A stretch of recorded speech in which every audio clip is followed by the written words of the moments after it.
பக்கம் பக்கமா விளம்பரம். இந்த ஸ்பாட்டிஃபைல நம்ம ஐயா வந்து ரொம்ப டிஸ்டர்ப் பண்றாரு.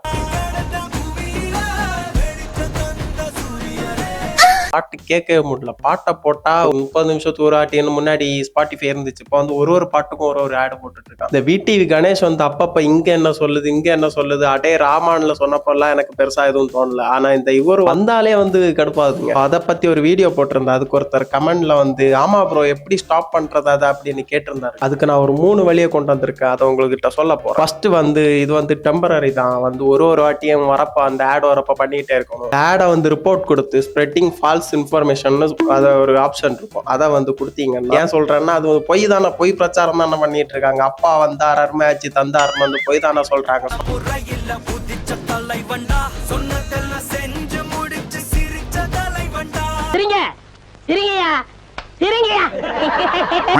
பொய்ய பரப்புறான்னு நம்ம ரிப்போர்ட் பண்ணி அந்த ஆடை வந்து தூக்குறோம். ரெண்டாவது என்னன்னா நீங்க வந்து கூகுள் போயிட்டு மோட் ஏபிகே இருக்கும்ல அது வந்து டவுன்லோட் பண்ணி இன்ஸ்டால் பண்ணிக்கோங்க. ஆனா அது வந்து அவ்வளவு சேஃப்டி கிடையாது. ஸோ வந்து install at your own risk. மூணாவது வந்து பாத்தீங்கன்னா காசை செலவானாலும் பரவாயில்ல, நம்ம இந்த கண்டவழி வரவே கூடாது அப்படின்னு நம்ம காசு செலவு பண்ணியாவது அந்த பிரீமியமா போட்டுருங்க. இந்த 3ல ஏதாவது ஒண்ணு நீங்க பண்ணீங்கன்னா நீங்க நிம்மதியா பாட்டு கேட்கலாம். ஸோ ஸ்பாட்டிஃபைல வந்து ஐயா ரொம்ப வராருன்னு நீங்க யூடியூப் பக்கம் எல்லாம் போயிடாதீங்க. அவங்க முரட்டு மோசமா பண்ணிட்டு இருக்காங்க. விளம்பரம் பண்றதுக்குன்னு ஒரு அமௌண்ட் சேவ் பண்ணி வச்சிருப்பாங்க போல. எங்க கிட்ட நம்ம மாட்டிக்கிட்டு பக்கம் பக்கமா விளம்பரம்.